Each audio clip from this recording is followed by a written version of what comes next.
Senator Waters. Thank you, Acting Deputy President. I rise to speak tonight on the TPP bill, and it's kind of like a parallel universe here, because here we are debating a deal that's already been signed, that already has appalling provisions in it, including these investor-state dispute resolution clauses, or ISDS as they're known. And we've already seen quite a bit of discussion about them in the chamber, and it's for good reason. It's effectively a corporate takeover of democracy. ISDS provisions will allow foreign governments whose profits are restricted by any laws that this parliament might then pass, whether those laws increase health outcomes for the community, whether they protect the natural environment, whether they guarantee cheaper medicine, any of those decisions that might affect the profit bottom line of foreign companies will then be challenged, or be able to be challenged, by those companies. So the sovereignty of our very parliament will be at risk from these ISDS clauses, and we will see foreign companies, multinational companies, with greater ability to control the laws that this parliament makes than us ourselves. You could not find a more ludicrous example of lawmaking. You could not find a clearer example of corporate takeover of democracy. It's repulsive, and yet both sides of parliament have taken this hook, line and sinker. They're both completely fine to continue on with these ISDS provisions. Labor most of all, who have previously made some remarks that, oh, geez, they're not that keen on these ISDS clauses. Well, where are you now? It is very, very disappointing to see that you've rolled over on this. And I don't buy, and I don't think anybody else buys, that Bill Shorten thinks he can unilaterally Mr. Bill Shorten thinks he can unilaterally fix this. It is too late. The deal has already been signed. We are discussing this bill tonight. It will be too late to fix. He's not God. He can't rewrite stuff just because he says he wants to. It doesn't work that way. So it is a great disappointment to us that Labor have backflipped on this. They are letting down Australian workers who will be adversely affected by this TPP deal. They're letting down the natural environment, because there will be a chilling effect on bringing in any new laws that in any way lift our environmental standards and protect this very planet that sustains all life. And it will have a chilling effect on any other regulation that might restrict corporate profits. It's just so offensive that we are letting foreign multinational companies now dictate our public policy. That is really not what the Australian people expect of us. So to detail, I want to talk about the fact that these ISDS provisions, other countries have backed away from including these for precisely the reasons that I've just outlined, and yet Australia somehow does not have the wisdom to do that, or at least the major parties don't have the wisdom to do that. And people know, and it was mentioned even by the government earlier, that we have already been sued using these clauses under other free trade agreements. The Philip Morris case is an excellent example. Now, they were suing us over the plain packaging laws that this country wanted to bring in, and the only reason that we didn't lose that case was because of a jurisdictional quirk. Turns out they changed where their headquarters were, and suddenly that relevant free trade agreement didn't apply anymore. So they got off, or rather the Australian government got off, on a technicality.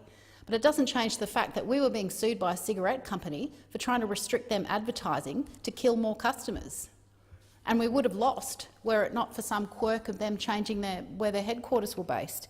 These provisions are dangerous, and it's exactly why the European Court of Justice has found that ISDS is fundamentally incompatible with national sovereignty, quote unquote, which is exactly why the EU have said they're not going to include these sorts of clauses in their free trade agreements. Well, I don't know why the EU gets it and Australia doesn't.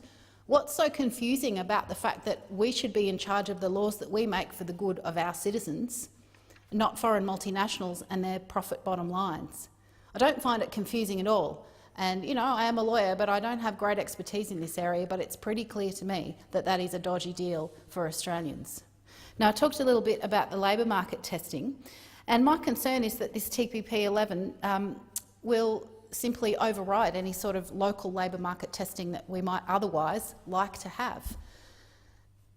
I think this deal really sells out Australian workers, and I share the disappointment of the union movement that the Labor Party has completely rolled over once again and has just folded to this government in this kind of bizarre small target strategy that they somehow think will win them support at the election. Well, I've got a news flash for you. The Australian people want conviction. They don't want this small target strategy that signs up to whatever neoliberal agenda the government is trotting out from their dinosaur backbench. They actually want some vision, and they want some policies that improve people's lives and that protect the environment. But, you know, it's up to you, isn't it? You're meant to be the opposition, so maybe you should start opposing something sometimes. Look, the other thing I wanted to mention tonight in just a brief contribution was the effect on agriculture. And I've just been out to Felton Valley in the beautiful rich Darling Downs region of my state of Queensland. And this issue came up, the free trade agreement came up, and these were mostly grain exporters that I was speaking with.